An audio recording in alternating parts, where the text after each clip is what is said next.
అని ఎంతో ఇష్టంగా దేవుణ్ణి ఆరాధన చేసేదాన్ని. ఒక 2-3 వారాలకే నాకు దేవుని యొక్క అభిషేకం నాకు ఇవ్వడం జరిగింది. మన నెలకంతా నేను బాప్టిజం పొందింది. దేవుడు కృప నాకు అలాంటి కృప నాకు అనుగ్రహించాడు. దేవుని నామమునకు స్తోత్రం. హల్లెలూయా.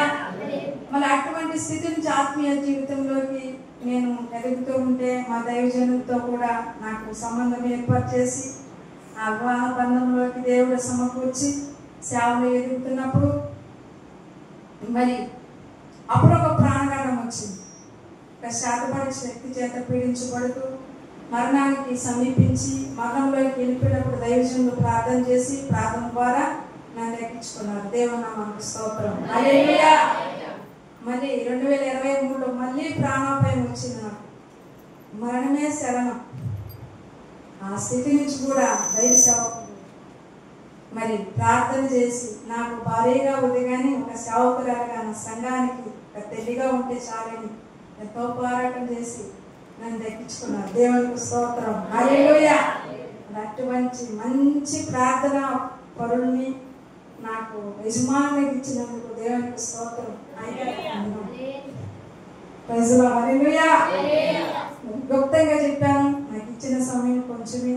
ఆ కొంత సమయంలో మరి మీకు దేవుడు నా నోట్లో ఉంచిన మాటలు మరి మీకు చెప్పి ఆధ్యాత్మిక జీవితంలో ఉన్నటువంటి స్థానానికి దేవుడు నడిపించుగాక. యోబు గ్రంథం 6వ అధ్యాయం 11వ వచనం.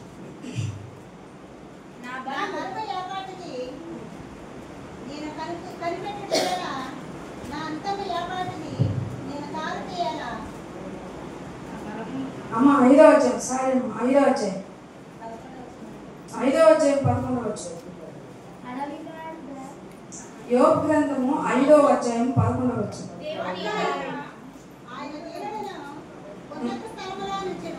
అట్లు ఆయన దీనులను ఉన్నత స్థానంలో ఉంచును, దుఃఖపడు వారిని క్షేమమునకు లేవనెత్తును. ఆమె చాలమ్మ. ఉపవాస ప్రార్థన ద్వారా దేవుడు మీతో మాట్లాడుతున్నటువంటి మాట, దీనులను ఉన్నతమైన స్థానానికి ఆయన నడిపించబోతున్నాడు.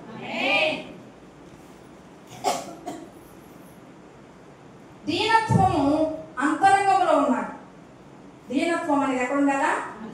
అంతరంగంలో ఉండాలి, హృదయంలో ఉండాలి. పైకి కాదు దీనత్వం ఉండాల్సింది. తగ్గింపు మనసు, పైకి కాదు. పాస్టర్ గారిని చూస్తే అయ్యగారు వందనాలు, అమ్మగారు వందనాలు, అబ్బో మా విశ్వాసి చాలా చక్కగా మరి తగ్గించుకొని నన్ను గొప్పగా మరి కనపరుస్తున్నది అని దైవ సేవకులు అనుకోవచ్చు. ఆడ దృష్టికి కాదు మనం తగ్గింపు మనసు కలిగి ఉండడము, దేవుడి దృష్టికి మనము తగ్గింపు మనసు కలిగి ఉండాలి. దీనత్వము అంతరంగంలో ధరించుకున్నప్పుడు దేవుడు ఉన్నతమైన స్థానానికి దేవుడు మనం నడిపించున్నారు. ఇంకొక మాట, దుఃఖపడు వారిని ఆయన క్షేమానికి లేవనెత్తాడు. దుఃఖపడు వారు ఎంతమంది దుఃఖంతో ఇక్కడికి వచ్చినారు, ఎంతమంది వచ్చారో నాకు తెలియదు, కానీ దుఃఖంతో వచ్చిన ప్రతి ఒక్కరిని ఆయన క్షేమానికి ఆశీర్వాదానికి లేవనెత్తబోతున్నాడు. నమ్మిన చప్పట్లు కొట్టి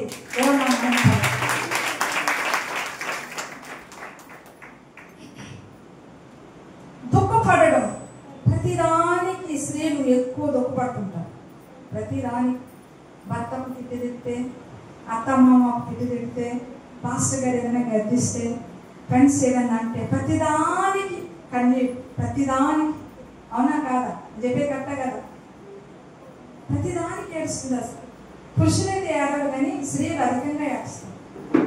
అయితే ఆ ఏడుకి క్షేమం అనేది రాదు. దేవునికి ఇష్టం. మరి 1 కొరింథీయులకు రాసిన పత్రిక 7వ అధ్యాయం 10వ వచనం. 1 కొరింథీయులకు రాసిన పత్రిక 7వ అధ్యాయం 10వ వచనం.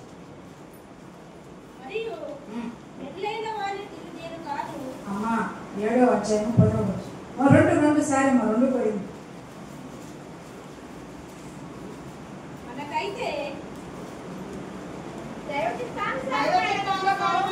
దైవ చిత్తానుసారమైన దుఃఖము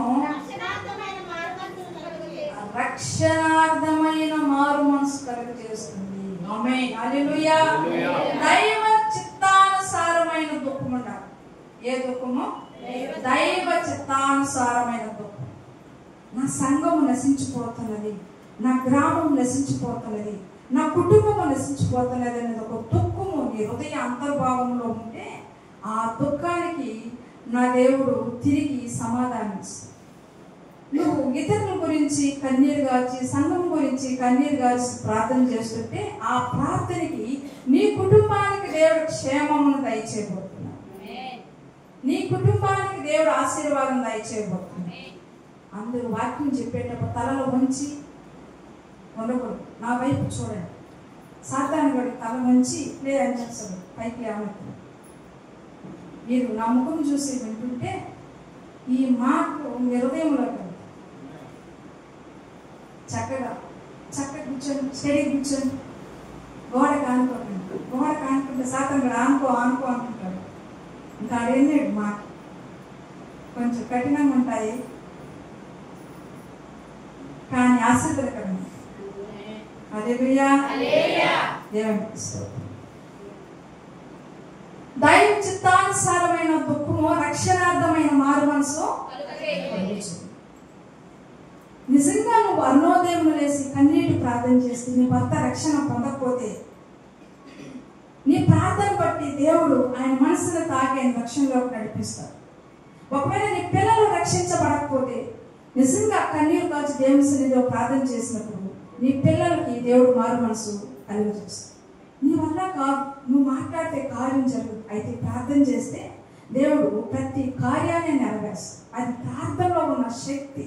నువ్వు ప్రార్థన చేస్తున్నప్పుడు ఆ ఆత్మ వాళ్ళని తాకిందనుకోండి, వాళ్ళు కంపల్సరీగా మారు మనసు పొందేదానికి ఆస్కారము ఉండదు. ఒకటి నేనేం చెప్పానంటే, దీన మనసు కలిగి దేవుని సన్నిధిలో మీరు ప్రార్థన చేయాలి. దైవ చిత్తానుసారమైన దుఃఖం కలిగి మీరు ప్రార్థన చేసిన మీ ప్రతిఫలాలు వస్తాయి. ఆశ్రమం గారు చెప్పారు, కన్నీరు గారు ఏదో ఒకటి తెలుసుకొని కన్నీరు కలిస్తే ఆ కన్నీరు ప్రార్థన జవాబు రా. నీసయ్య నీ హృదయం చూస్తున్నాడు, నీ ఆలోచన నీ తలంపులో సమస్తం ఆయన చూస్తూ ఉన్నారు. ఆయన చూసి నువ్వు నీ పరిస్థితి దేవుడికి తెలుసు కాబట్టి యథార్థంగా నా బిడ్డ ప్రార్థన చేస్తున్నాడని ఆయన మౌనంగా ఉండటం ఆయన దిగి వచ్చి వ్యవస్థలకు చేస్తాడు. దేవుడికి స్తోత్రం. హల్లెలూయా. అలాంటి ప్రార్థన పరలోకాన్ని కదిలించే ప్రార్థన మనం చేయాలి. ఈ మందిరం ఇలాగుంది, అయ్యో నా మందిరం ఇలా ఇంకా కొరత కలిగి ఉంది, నా మందిరంలో నేను వెళ్ళి ప్రార్థన చేయాలని ఒక ఆశ, ఒక ఆకలి నీకు కావాలి. మందిర ఆనందం ఉన్న వాళ్ళు వచ్చి ప్రతిరోజు ఒక గంటసేపు వచ్చి ప్రార్థన చేయండి. మందిరం ఇలా ఉండదు.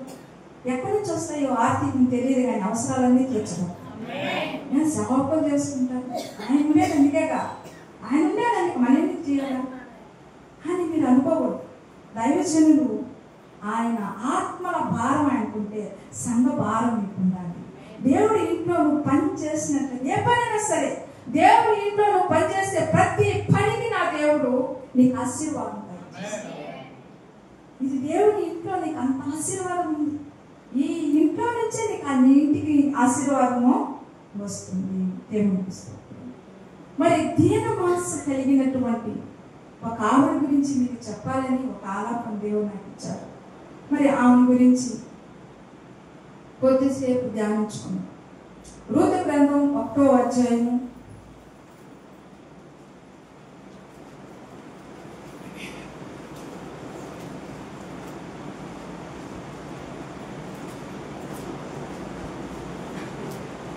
1వ అధ్యాయము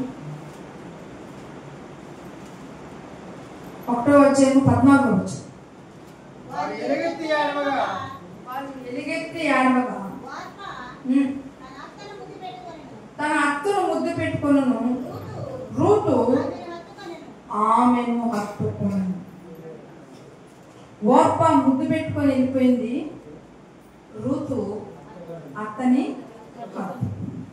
ఈ అనుభవం మనకు అందరికీ ఉండాలి.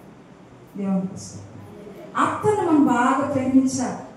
అత్తను మనము బాగా ప్రేమిస్తే దేవుడు మనల్ని ప్రేమిస్తాడు. దేవునికి స్తోత్రం.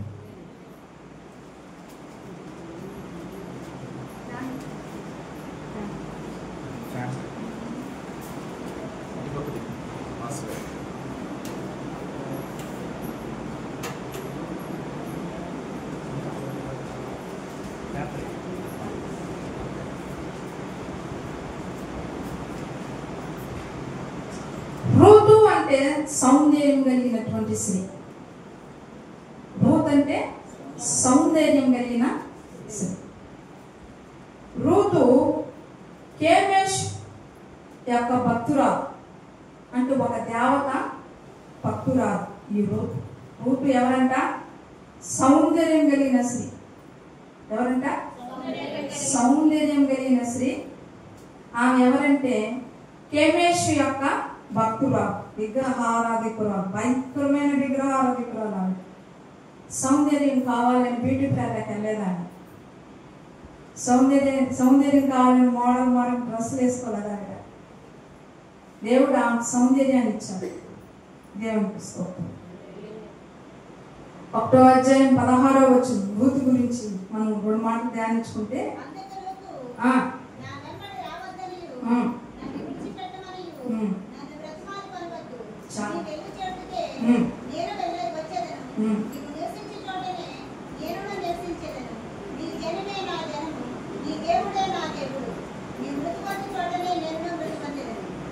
ఆమేన్. ఈ రూతు గురించి ఎంతమంది తెలుసు? చేతులెత్తండి. రూతు గురించి బాగా ఎత్తాలి. బాగా ఎత్తితే నాకు అర్థమవుతుంది. ఇదేంటి ఏం పైకి రాదా? చేతుల పైకెత్తండి.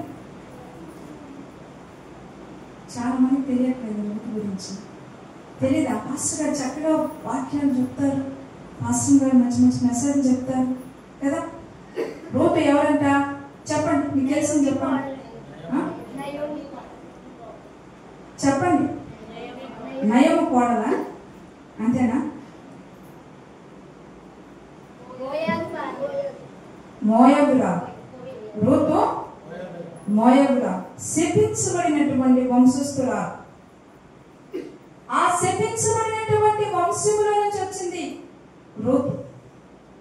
మంచి ఒకటి కూడా లేదు ఆ వంశంలో. మోయాబు వంశంలో కోరదగిన ఒక్క మంచి కూడా లేదు. అందరూ వింటున్నారా?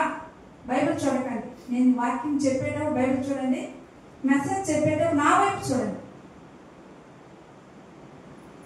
ఆమెలో ఒక్క మంచి కూడా, ఆ వంశంలో ఒక మంచి కూడా లేదు. కోరుకోదగ్గ ఒక్క మంచి కూడా ఆ వంశంలో లేదు. అర్థమైందా? ఆవిడ మరి నయోమికి కోడలైంది. నయోమి ఎవరు? దేవుని బిడ్డ.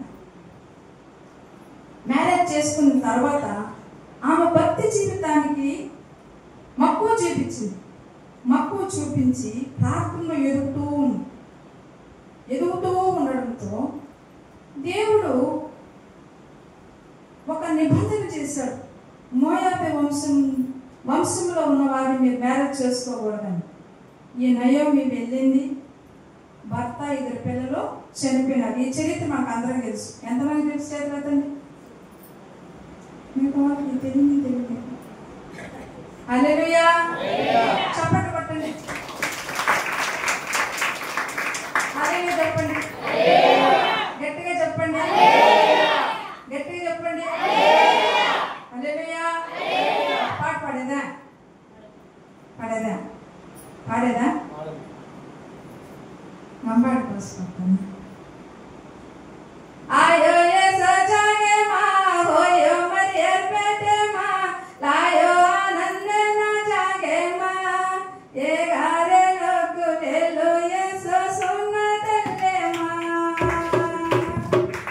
ఆయో ఏసో జాగే మా హోయో మరియర్ పేటే మా లాయో ఆనందే నా జాగే మా ఏ గారే లోకు లేలో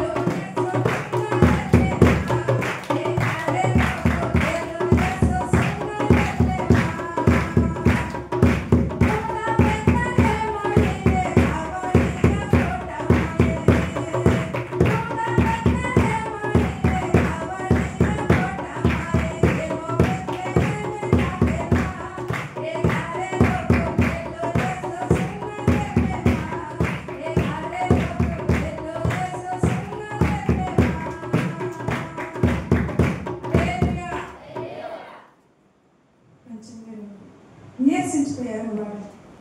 దేవునికి స్తోత్రం. హల్లెలూయా. ఈ మోయాబు నుంచి వచ్చినటువంటి రూతు తన యొక్క అత్తతో చెప్తుంది. ఏం చెప్తుంది? నా వెంబడి రావద్దు అని నువ్వు అనకూడదు, నన్ను విడిచిపెట్టు అని నువ్వు చెప్పకూడదు, నన్ను బతుకులాడుకోవద్దు, నీ వెళ్ళిన చోటే నేను వస్తాను, నీ జనమే నా జనము, నీ దేవుడే నా దేవుడు, నీవు మృతి పొందిన చోటనే నేను కూడా మృతి పొందుతాను, మరణము తప్ప మరి ఏదైనాను నిన్ను నన్ను ప్రత్యేకించబడదు అని చెప్పి ఒక గొప్ప తీర్మానం తీసుకుంది. హల్లెలూయా.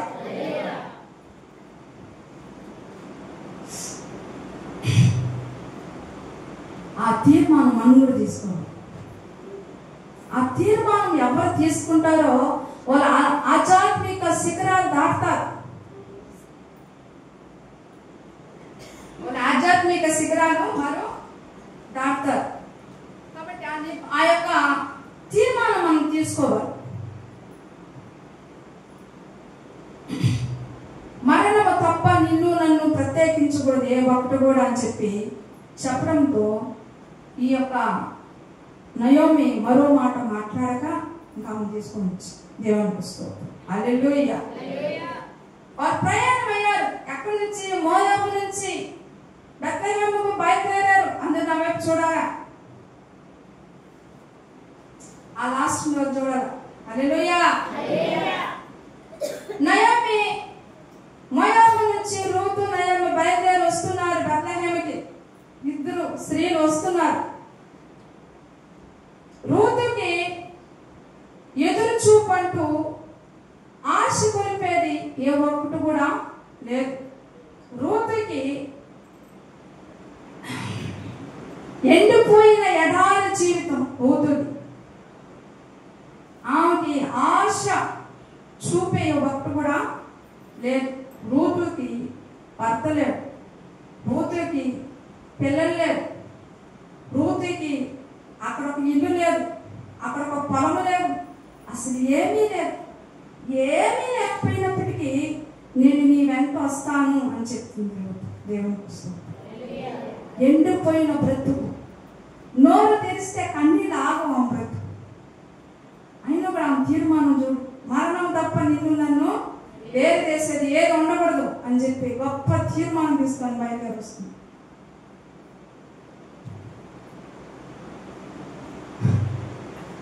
ఆమె బయలుదేరి వచ్చి బెత్లెహేములో అడుగుపెట్టింది.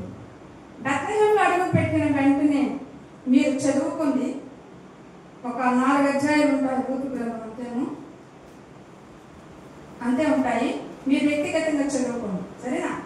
మరి టైం కొంచెం ఇచ్చారు పాస్టర్ గారు. దేవునికి స్తోత్రం. హల్లెలూయా. బెత్లెహేములో అడుగుపెట్టిన వెంటనే బెత్లెహేములో ఉన్నటువంటి ఆ యొక్క యూదులు ఆమె ముఖము చూస్తేనే శాపం వస్తుంది, రూతు ముఖము చూస్తేనే శాపం వస్తుందని వారి ముఖాన్ని చూసేదానికి కూడా ఆ యొక్క యూదులు భయపడుతున్నారు. అంత శాపం ఉంది రూతు మీద, అంత శాపం ఉంది. అందుకని ఆమె పేరెత్తినా ఆ ముఖం చూసినా మనకి శాపం వచ్చేస్తుందని చెప్పి ఎవరు ఆమెకు పలికిరించేవారు కాదు, చూసేవారు అసలు కాదు. నిరీక్షణ లేని జీవితం, ఎండిపోయిన జీవితం రూతు. సరే బయలుదేరి వచ్చారు. బెత్లెహేముకి వచ్చిన వెంటనే నయోమి ఇంటికి వెళ్తే నయోమి ఇంట్లో ఏమన్నా ఉన్నదా? ఏమీ లేదు. వాళ్ళు మోయాబు నుంచి తెచ్చుకున్న ఆహారం అయిపోయింది, నీళ్ళు అయిపోయినాయి, భోజనం అయిపోయింది. బెత్లెహేములో అడుగుపెట్టిన వెంటనే ఆ ఇంట్లో ఏం కూడా లేదు. కరువు, కాటకం భయంకరంగా వెలతాళం ఆడుతుంది. ఇంకా ఫస్టే ఉన్నారు. ఇంకా మరుసటి రోజు ఫుడ్ కావాలి కదా, భోజనం కావాలిగా. నువ్వు భోజనం ఎవరింటికి వెళ్ళి అడగాలి? అమ్మొస్తురాలు, అందమైన స్త్రీ ఎవరిని అడగాల? సరే అత్తమ్మా నేను వెళ్ళి భోజనం తీసుకొని వస్తా. అత్త చెప్పట్ల. అత్త ఆ ఊర్లో ఉన్నటువంటి ఆవిడే కదా, అందరూ పరిచయిస్తారు కదా. అమ్మాయి పలానా దగ్గరికి వెళ్ళు, అక్కడికి వెళ్ళు, ఎక్కడికి వెళ్ళు అని ఏ ఒక్కటి కూడా ఆమె సలహాలు కానీ ఏం కూడా ఆమెకి ఇవ్వట్లేదు. ఈమె నిద్ర లేచి బయలుదేరింది. చూద్దామన్నమాట. 2వ అధ్యాయం రూతు గ్రంథం 2వ అధ్యాయం 5వ వచనం.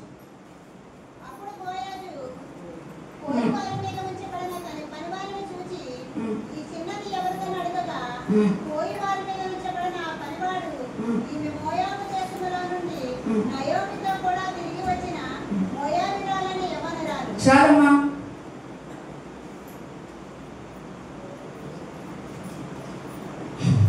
బోయజు ఆ పొలం దగ్గరికి వచ్చారు. ఆ పొలం దగ్గరికి వచ్చి ఆ పొలము కోసేటువంటి ఆ కోయి వారి మీద ఉన్న అధికారిని అడుగుతున్నారు. ఎవరు ఈమె? ఎక్కడి నుంచి వచ్చింది ఈవిడ? ఎందుకు ఉంచుకొని ఉన్నావు ఇక్కడ అని చెప్పి అధికారి కదా, ఇంకా అధికారి పూర్వకంగా అడుగుతున్నారు. ఆయన అంటున్నారు, ఏమంటున్నారంటే ఈమె మోయాబు దేశం నుంచి వచ్చినటువంటి యవ్వనురాలు, నయోమితో కూడా వచ్చిన ఆవిడ అని చెప్తున్నారు.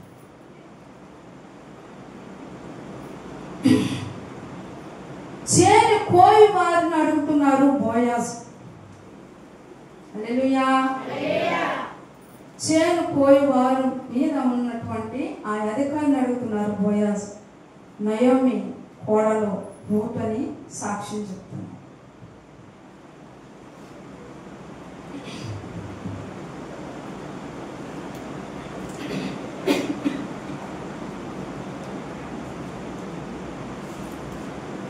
ఈ యొక్క పనివారు అనుమతి లేనిదే రూతు పొలం అడిగి పెట్టేదానికి ఛాన్స్ లేదు. అవునా కదా? పొలంలోకి వెళ్తారు కదా మీరందరూ.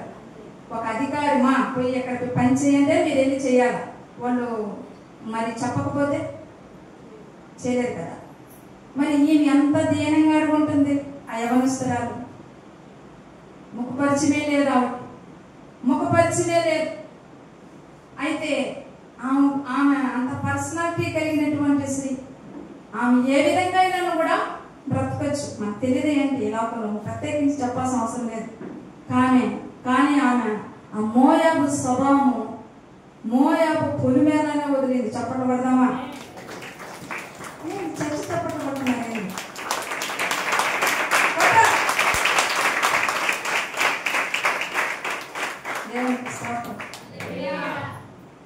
మోయాబు పొలిమేరనే వదిలేసింది. ఆమె స్వభావం కొత్త ప్రాంతానికి వెళ్తుంది, కొత్త జీవితం కావాలి కదా రూతుకి. అందుకని పవిత్రమైనటువంటి హృదయం కలిగి పవిత్ర జీవితం ఇంకా మనం ప్రారంభించాలి. మరణమైన జీవమైన ఒక గొప్ప తీర్మానం తీసుకొని బయలుదేరి వచ్చింది. కాబట్టి సిగ్గు వదిలి ఆ యజమాని దగ్గరికి, అయ్యా నేను ఈ పొలంలో పరిగెత్తుకుంటాను అని చెప్తుంది.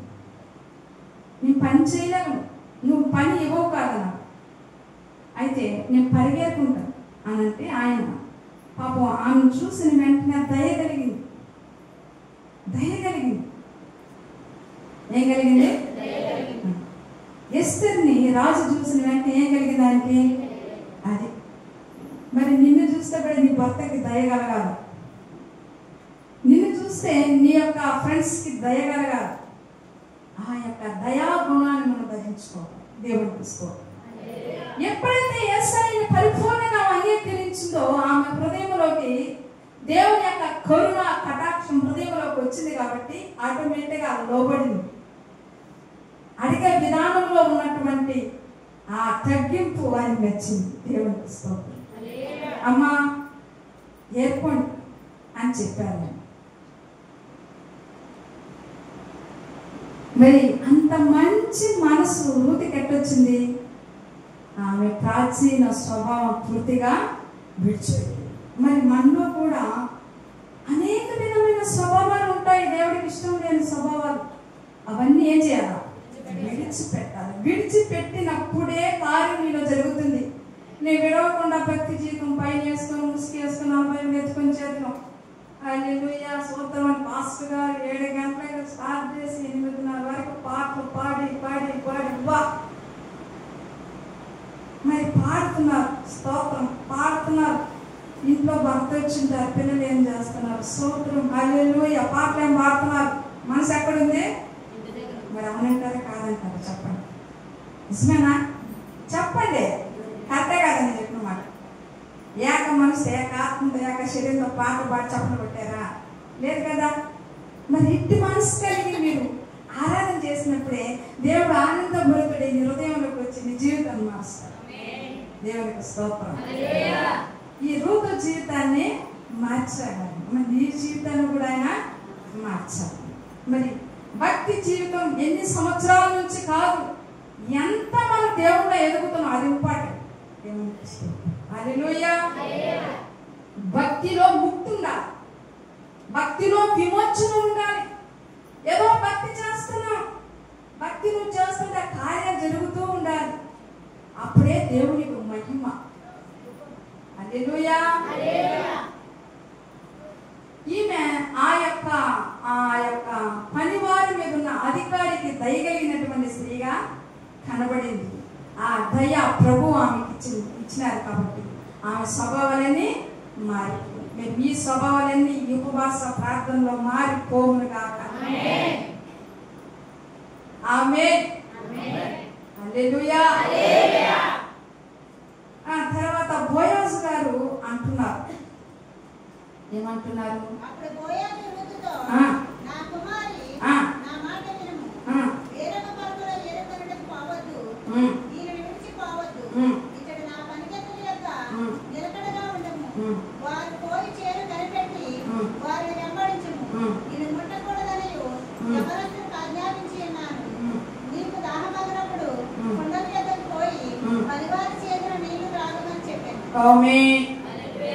రూతుతో 8 వాగ్దానాలు దేవుడు మరి బోయాజు రూతుకి ఇచ్చారు.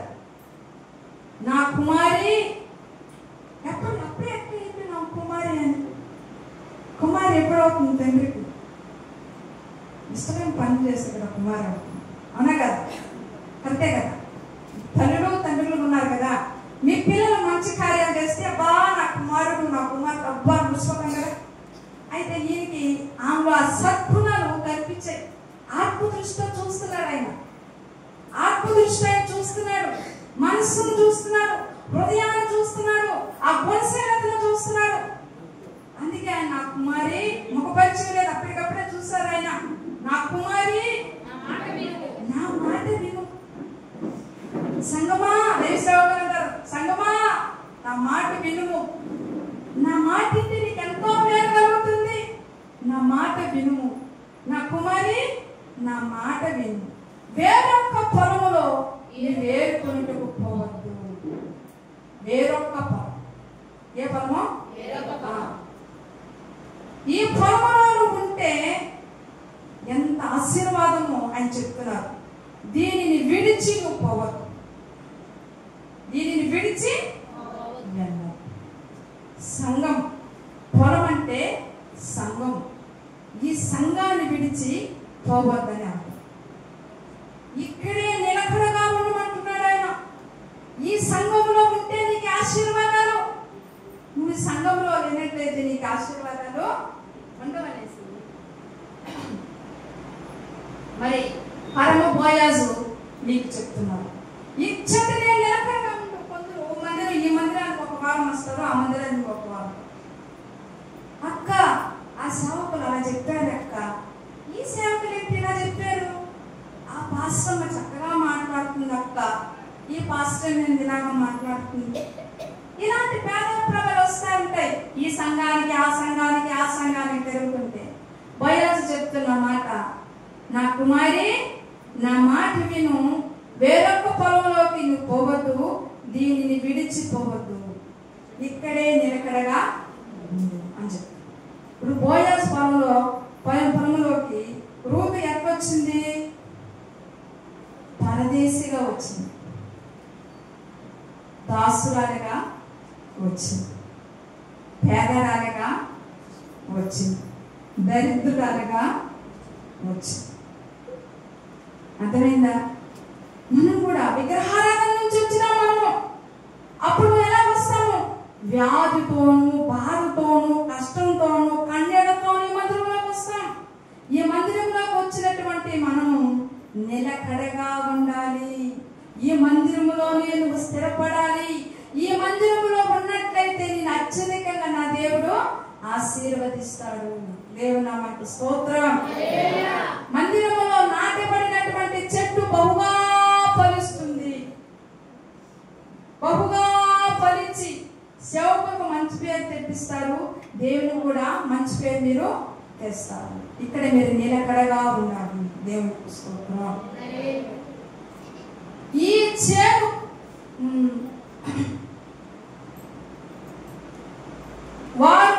వారు కోరు చేనును కనిపెట్టు. ఏ చేను కోస్తారో ఆ చేనుని కనిపెట్టమంటున్నారు. వారిని వెంబడించు అంటున్నారు. హల్లెలూయా. వారిని వెంబడించు. నిన్ను ముట్టకూడదని యవ్వనస్తులకు ఆజ్ఞాపించాను. హల్లెలూయా. హల్లెలూయా. నిన్ను ముట్టకూడదని యవ్వనస్తులకి ఆజ్ఞాపించాను. ఇంకా కొత్త ఆవిడ కదా కొత్త ఆవిడ కాబట్టి ఎంతో మంది అసలే గ్లామర్ లేడీ, ఆమె సౌందర్యవతి, సుందరి. ఆమె చూడనటువంటి కళ్ళు ఉండవు. వాళ్ళు చెప్తున్నారు, ఎవరైనా అమ్మాయిని చూసారనుకో నీకు మీరంతే, నీకు పని అంటే. ఆ ఊర్లో ఆయన పెద్ద ఆయన అనమాట, పెద్ద గొప్ప చక్రవర్తి అనమాట, గొప్ప రాజు అనమాట. అనేకమైన సిరి సంపద ఆయన దగ్గర ఉన్నాయి కాబట్టి ఆయన ఏది శాసిస్తే ఇంక అదే జరుగుతుంది. దేవునికి స్తోత్రం. నీకు దాహమైనప్పుడు ఆ కుండలో వెళ్ళి నీరు తాగు. దేవునికి స్తోత్రం. హల్లెలూయా. నీకు ఎప్పుడైతే దాహం అవుతుందో అప్పుడు వెళ్ళి అక్కడ నీరు తాగని. ఇన్ని అధికారు 8 ఆశీర్వాదపు వచ్చినాలు బోయాజు నోటు గుండా వచ్చాయి. దేవునికి స్తోత్రం. హల్లెలూయా. మరి ఇన్ని ఆశీర్వాదాలు వచ్చేదానికి కారణం ఎవరు చెప్పగలరా? ఇన్ని ఆశీర్వాదం బోయాజు పొలంలో అడుగుపెట్టిన వెంటనే 8 ఆశీర్వాదాలు వచ్చాయి ఆమెకి. మరి ఆ యొక్క బోయాజు పొలంలో ఆ పాదం మోపేదానికి ఆ పర్మిషన్ ఇచ్చింది ఎవరు అమ్మా?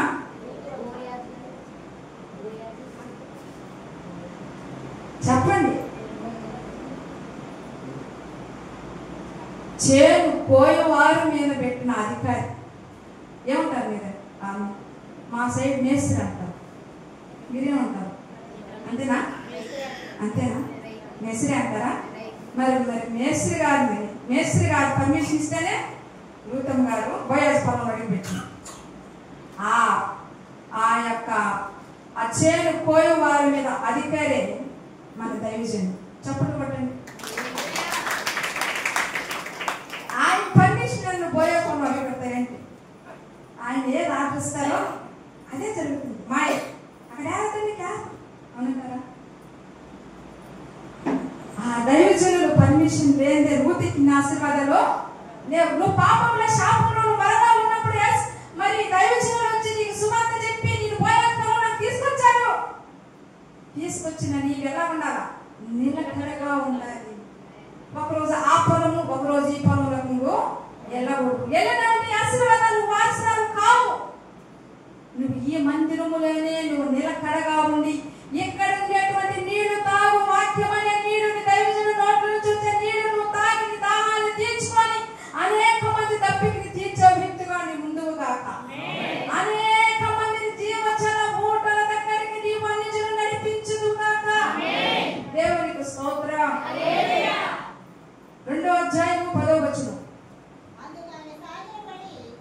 సాగిలపడి తల వంచుకొని ఏమి తెలిసి పరదేశమైన నాయందు లక్ష్యం ఉంచునట్లు నీకు కటాక్షము కలిగెను. చాలా ఎప్పుడైతే 8 మాటలు 8 వాగ్దాన సందేశం ఒక భరోసా నేనున్నాను వెలితట్టే మాటలు ఎప్పుడు బోయాజు మాట్లాడినారో ఆవిడేం చేసిందంటే సాగిల పడిపోతుంది. అన్నం లేదు, అంతవరకు లేదు ఆవిడకి. లేదు, అన్నం లేదు, ఏమీ లేదు. ఆకలితో ఉంది, దప్పికతో ఉంది. ఎప్పుడైతే మాట్లాడుతున్నారు ఆవిడ సాగిలపడి బోయాజు సాగిలపడి నమస్కారము చేసేదా.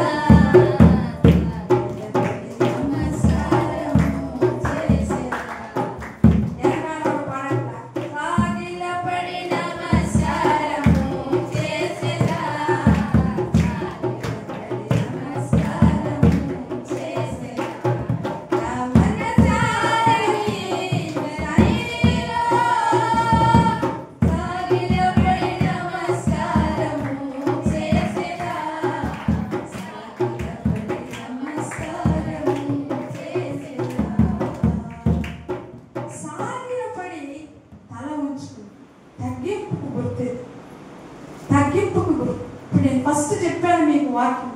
దీనులను ఉన్నతమైన స్థితిలో నిలబెట్టాలంటే తగ్గింపు అవసరం.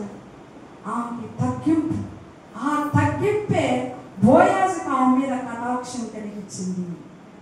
ఏమి తెలిసి పరదేశీ అయిన నా యందు లక్ష్యం ఉంచావు. అసలు నాకు నా గురించి నీకు ఏం తెలుసయ్యా? అసలు నా అడ్రస్ నీకు తెలుసా? ఏమో తెలుసా నా అడ్రస్ నీకు? ఏం తెలిసి నా యందు ఎంతకాని కరుగు చెప్తున్నావు, ఇంత కటాక్షం కనపరుస్తున్నావు అని చెప్పి బోయాజుని అడుగుతుంది. యేసయ్య ఆశీర్వాదం ఇస్తుంటే మన కన్నీరు ఆగకూడదు. ఏం తెలిసి ఇంత ఆశీర్వాదం ఇస్తున్నావు? అబ్బా మాకు తమిళనాడులో కొంచెం మాకు నచ్చింది కాబట్టి తమిళోడు వచ్చేస్తాయి. దేవునికి స్తోత్రం, హల్లెలూయా. మరి ఏం తెలిసి ఇలాంటి కటాక్షం నాకు కనపరుస్తున్నావు అని చెప్పి ఆమె పశ్చాత్తాపంతో అంటూ ఉంటే బోయజ్ అంటున్నారు, నీవు నీ తల్లిదండ్రుల్ని, నీ జన్మభూమిని ఇంతకు ముందు ఎరగని జనం దగ్గరికి వచ్చితివి. యెహోవా నీ చేసిన త్యాగానికి ప్రతిఫలం ఇచ్చును.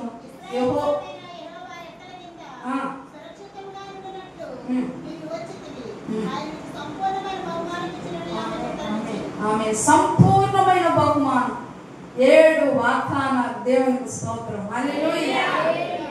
నీ తల్లిదండ్రుల్ని విడిచావు, నీ తల్లిని తండ్రిని విడిచావు. అంటే రక్తాపరాధం నుంచి పరిపూర్ణ విముక్తి కలగాలి ప్రతి ఒక్కరికి. ఏ అపరాధమో చెప్పండి, అందరూ చెప్పండి. రక్త అపరాధము చెప్పండి. రక్త అపరాధం నువ్వు విడుదలగాను పొందితే నువ్వు ఇలాగండు, నీ ముఖం తేజరవుతుంది, నీ ముఖం ప్రకాశిస్తుంది. నువ్వు ప్రార్థన చేస్తుంటే అద్భుతాలు జరిగిపోతాయి. నువ్వు ప్రార్థన చేస్తుంటే గుంపులు గుంపులుగా జనాలు ఇంటికి వస్తారు. అలాగా మారుతావు. రక్తాపరాధం నుంచి విడుదల పొందాలి ప్రతి ఒక్కరు. ఈ విడుదల పొందింది కాబట్టి, మోయాబు స్వభావం పరిపూర్ణంగా విడిచిపెట్టింది కాబట్టి, మరి తేజోవాసుల శాశ్వతమైన ఆ పుణ్య భూములు అడుగుపెట్టేదానికి దేవుడు కృప చూపాడు. ఆమెకి జన్మభూమిని విడిచింది. ఆ జన్మము ఆ యొక్క జన్మ పాపం నుంచి, కర్మ పాపం నుంచి పరిపూర్ణ విముక్తి రూతు పొందుకున్నది. రూతు క్యారెక్టర్లో మనం లేవు, నేను లేను, నువ్వు లేవు, మనందరము లేవు. ఎందుకంటే అంత భయంకరమైన గోత్రము వాళ్ళది. మందైతే అలాంటి గోత్రము కాదు. ఆమె అంత భయంకరమైనటువంటి శాపగ్రస్తమైన జీవితం నుంచి విడుదల పొందినప్పుడు మరి నీవు నేను ఎందుకు పొందకూడదు? ఆ వైరాగ్యం నీకు ఎందుకు రాదు? ఇంతవరకు జీవించిన జీవితం చాలా. శరీరం చెప్పినట్టు మంచి బట్టలు కట్టాలి, మంచి పేరు, ఒక 10 సోర్ల బంగారు, ఒక 2 ప్లాట్లు, ఒక చక్కని ఇల్లు, ఒక మంచి బైక్, ఒక కార్, నీ శరీరం ఆశించినట్టు పొందుకున్నావు. ఒక 40 సంవత్సరాలు అయింది. ఇంకైనా నా దేవుని కొరకు నేను నిలబడాలి, ఇంకైనా నా దేవుని కోసం నేను ఒక పని చెయ్యాలి, కొంతైనా ఆయన రుణం మనం తీర్చుకోవాలి, నేను తీర్చుకోవాలి.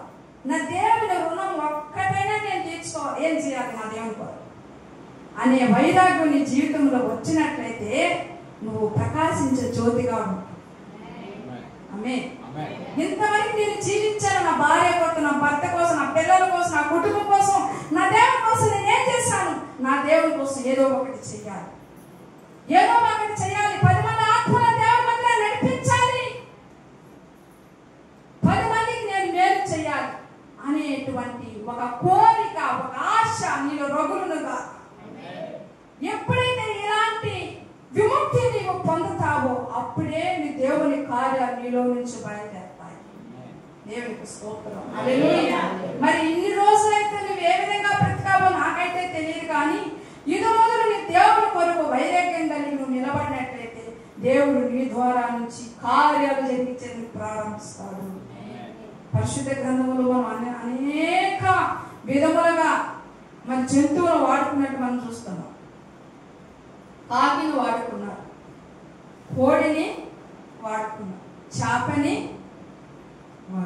వాడుకున్నారా లేదా? మరి మిమ్మల్ని వాడుకోవద్దు. దేవా నన్ను వాడుకో అనండి. వెనకాల అస్సలు వాడలేదు.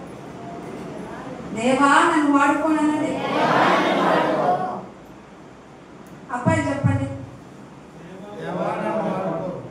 చెప్పండి, ఇద్దరు కలిసి చెప్పండి. ఇది మొదలు దేవుడి కార్యాలు ఈ మందిరంలో ప్రారంభం అవునుగా.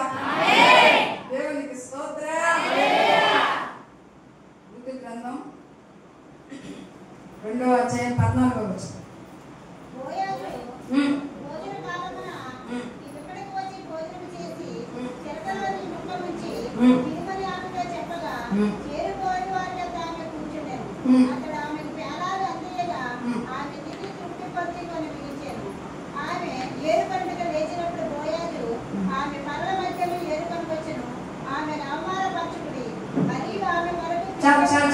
చాలా అతడు ఆమెకు పేలాలు ఇయ్యగా ఆమె తిని తృప్తి పొంది పొన్ని మిగిల్చెను. చెప్పండి, ఎందుకు చెప్పండి. అతడు ఆమెకు పేలాలు ఇయ్యగా ఆమె తిని తృప్తి పొంది పొన్ని మిగిల్చెను. అంతవరకు ఆమెకు ఆకలి ఉందా లేదా?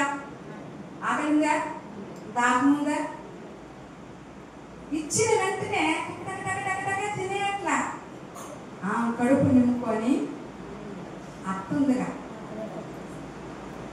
కదా, అత్తకి పెట్టాలి అనే తలంపుతో కొన్ని అత్త కోసము మిగిల్చి, వాక్యమనే ఆహారం నీవు తిని కొంత తీసుకొని పోయి వాక్యము లేని వారికి వాక్యం చెప్పాలి. నీ ఇంట్లో ఎవరు రక్షణ పొందలేదో ఈరోజు పాస్టర్ గారి ద్వారా దేవుడు ఇలాగా మాట్లాడినారు. ఈ మాటలు అనేసి నీ భర్తకి లేదా నీ పిల్లలకి చెప్పినప్పుడు ఆ యొక్క మాట ఒకరోజు పనికిలోకి వస్తుంది.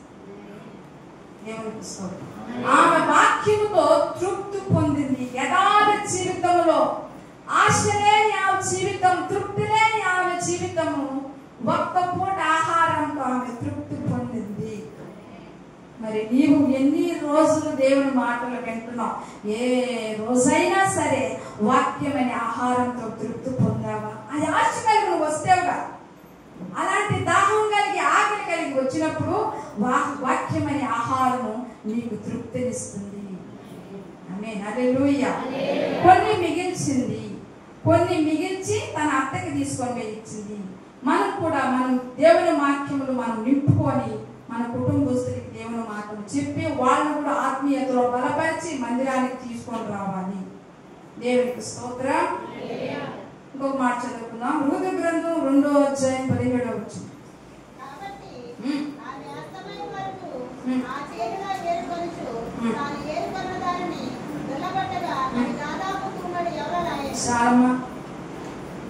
ఆమె ఏరుకొనిన దాన్ని దుల్లబట్టగా తూముడి యావలవేను.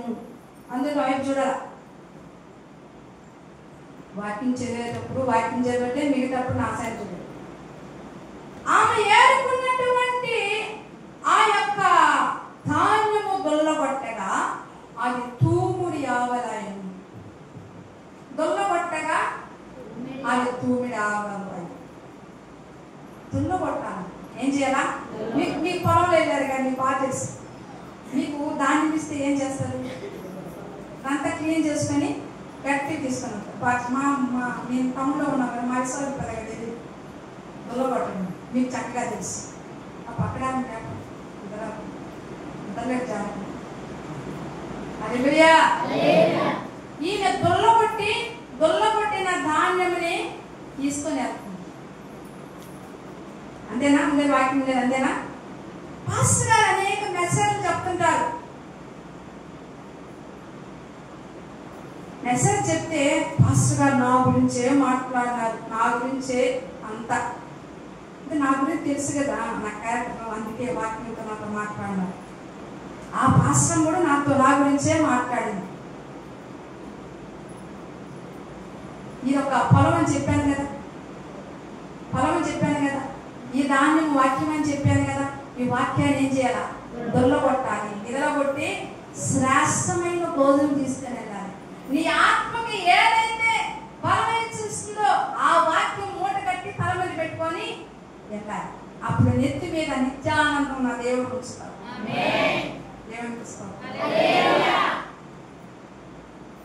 పనికిరాని చెత్త తీసుకొని పోతారు. చెత్త తీసుకొని వెళ్తే పెద్ద గాలి విసిరితే ఏమవుతుంది? చెత్త ఎగిరిపోతుంది, కొట్టుకునేది. అది గట్టి గోధుమ అయితే, గట్టి గింజ అయితే గాలి వచ్చినా వాన వచ్చినా అది ఎగిరిపోదు, స్ట్రాంగ్గా నిలబడు. కాబట్టి దేవుడి వాక్యాలు పనికిరాని వాటిని విడిచిపెట్టి పనికొచ్చే వాటిని తీసుకొని వెళ్ళి నీ ఆధ్యాత్మిక జీవితానికి బలమిచ్చేటట్టుగా ఈ యొక్క వాక్యం ఉండుగాక. ఆమేన్. హల్లెలూయా.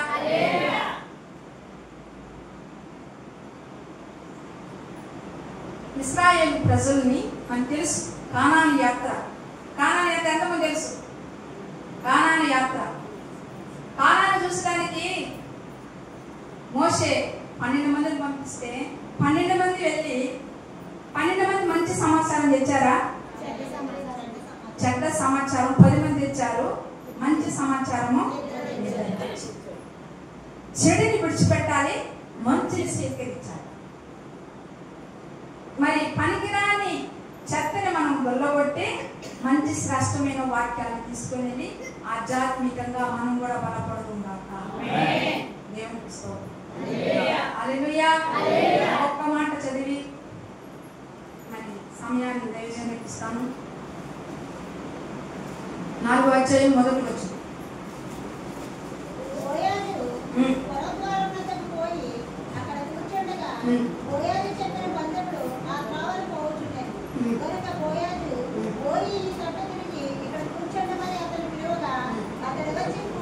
చాలు.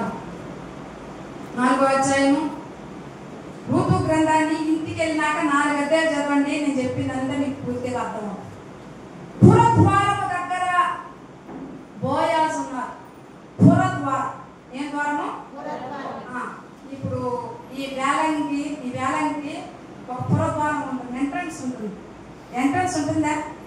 ఇప్పుడు ఆ ఎంట్రన్స్ లో బోయాజు నిలబడ్డారు. రూతు గురించి మనకందరికీ తెలుసు కదా.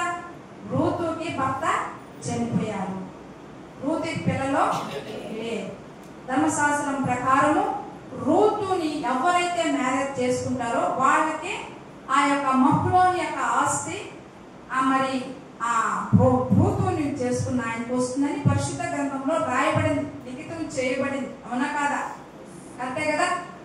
కాబట్టి ఈ ధర్మం ఎవరైతే పాటిస్తారో వారే ఆ సొత్తుకి మరి రూతుకి హక్కుదారులని చెప్తారు. ఎక్కడ ఇది జరుగుతుందంటే పురద్వారం దగ్గర జరుగుతుంది. పురద్వారం దగ్గర జరిగితే సమీప బంధువు వచ్చి ఆమె ఆస్తిని ఆమె స్వాధీనపరచుకోవాలి. అయితే ఆమె ఎవరు? మోయాబీరాలు. ఆమె ఎవరు? చరిత్రహీనురాలు, క్యారెక్టర్ లేనిది, భర్తను కోల్పోయిన విధవరాలు, చేసుకున్న వెంటనే చనిపోయినారంటే ఆమె మీద ఎంత శాపం ఉంది. శాపగ్రస్తురాలు. ఆమె ముఖాన్ని చూస్తేనే నాకు శాపం వస్తుంది. ఆమె గురించే నాకు వద్దు, నేను బంధువు ధర్మాన్ని జరిగించను అని చెప్తారు. అయితే బోయాజు సొంత బంధువు కాదు, దూరపు బంధువు. అయితే బోయాజు నిలబడి ఆ యొక్క మరి బంధువు ధర్మాన్ని నెరవేరుస్తారు. రూతు ఒక ఆస్తిని ఆయన స్వాధీనం చేసుకుంటారు. హల్లెలూయా. శాపగ్రస్తమైన జీవితానికి మరి బోయాజు ఆశీర్వాదకరమైన జీవితాన్ని ఇచ్చారు. అంటే ఆ బంధువు ధర్మం పాటిస్తే ఆ అమ్మాయిని మోయాబీరాలను చేసుకున్నారు. మోయాబీరాలను ఆస్తిని తీసుకున్నారు వీరని ఆ గ్రామంలో వారు, ఆ పట్టణంలో వారు అందరూ మాట్లాడతారు కదా. అప్పుడు నా పరువు ఏమవ్వాలి, నా ఖ్యాతి ఏమవ్వాలి, నా గొప్పతనం ఏమవ్వాలి అని చెప్పి వద్దన్నారు. అయితే బోయాజు అవేమి చూడలేదు. ఆ శాపగ్రస్తమైన ఆ బ్రతుకు నుంచి రూతుని విడిపించాలని గట్టి నిర్ణయం తీసుకున్నారు. బోయాజు రూతు పక్షాన్ని ఇచ్చారు. ఎక్కడ నిలిచారు? పురద్వారం దగ్గర. చెప్పండి, ఎక్కడన్నా? పురద్వారం. యేసు ప్రభుని ఎక్కడ సిలువేశారు? గవిని వెలుపలేశారు. ఈయన ఎక్కడ మాట్లాడుతున్నారు? గవిని దగ్గర మాట్లాడుతున్నారు. ఎందుకంటే శాపం ఉంది కాబట్టి ఊర్లో వారు మాట్లాడలేదు. నీ కొరకు నా కొరకు యేసు ప్రభు గవిని వెలుపలే సిలువేయబడ్డారు. బోయాజు రూతుని విడిపించడానికి మరి ఆ యొక్క గవిలో తీర్పు తీర్చి ఆ స్థానంలో నిలిచి సమీప బంధువుగా నిలిచి ఆ శాప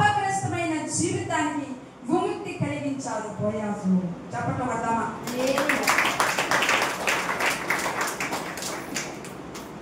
పరమ బోయాజు రాబోతున్నారు. నీ కొరకు నా కొరకు ప్రాణం పెట్టారు ఆయన. శాపగ్రస్తమైన బ్రతుకుల నుంచి ఎవరికైతే రూతుని విడిపించారో నిన్ను నన్ను కూడా విడిపించేదానికి గౌని విలువ సిలువేయబడ్డారు. ఆ రక్తంతో నువ్వు కడగబడాలి. ఆ శాపగ్రస్తమైన జీవితం నుంచి నీకు విముక్తి కలగాలి. కలిగినప్పుడే నీ ద్వారా అనేకమైన కార్యాలు దేవుడు జరిగించబోతున్నాడు. దేవునికి స్తోత్రం. హల్లెలూయా. ఈమె ఒక మంచి భార్యగా బోయాజుకి ఉన్నది. మనం కూడా పరలోకపు భర్తకి మంచి వధువుగా మంచి పెళ్లి కుమార్తెలుగా ఉండుగాక. 12వ అధ్యాయం సామెతలు 4వ వచనం. 12వ అధ్యాయం 4వ వచనం. యోగ్యురాలు తన పెనిమిటికి కిరీటము. చాలా యోగ్యురాలు తన పెనిమిటికి బోయాజుకి రూతు ఏమైంది? దేవునికి స్తోత్రం. మీరు కూడా మీ భర్తకి కిరీటం అవ్వాలా. ఈ స్థితిలో నేను ఉన్నానంటే నా భార్య ప్రార్థన. ఈ సంఘము ఈ విధంగా ఉన్నదంటే నా భార్య ప్రార్థన అని సాక్ష్యం చెప్తాను. ఈ ఊరు ఇంత దీవెనకరంగా ఉన్నదంటే దేవుని బిడ్డలు అందరూ ప్రార్థన చేస్తున్నారు. వాళ్ళందరూ దేవునికి యోగ్యమైన కిరీటములుగా ఉన్నారు. మీరందరూ కూడా అట్టి కిరీటములుగా మార్చబడుతున్నారు. సామెతలు 11వ అధ్యాయం 11వ వచనం.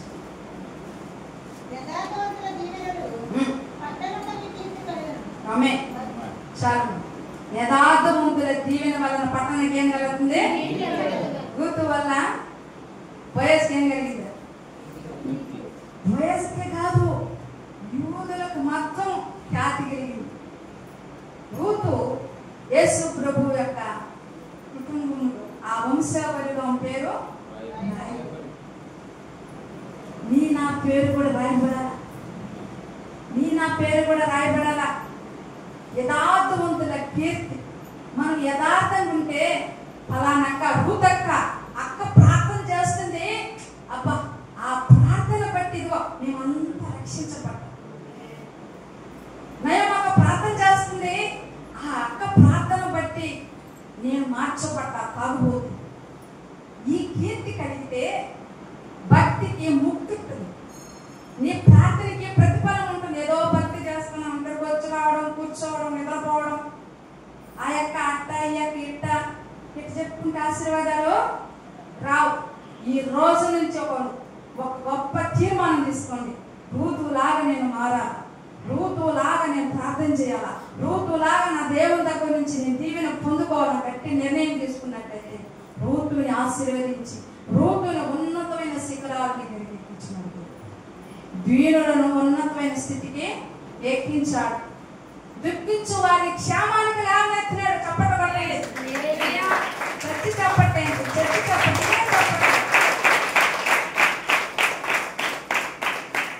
నేను కాలేజీకి వెళ్ళి చప్పట కొట్టమంటే మా విశ్వాసులు ఎట్ట కొడుతున్నారంటే అసలు వినపడట్లేదు. మీరు గట్టి కొడితే మీ సంఘానికి గొప్ప ఘనత. ఇప్పుడు రూతు నీ ఉన్నతమైన స్థాయికి ఎక్కించాడా లేదా? క్షేమానికి లేవనెత్తినారు లేదా? ఆ రూతుని హెచ్చించిన దేవుడు మిమ్మల్ని అందరినీ హెచ్చించుదా. దేవుడి మాటలకి స్థిరపరచు బలపరచు.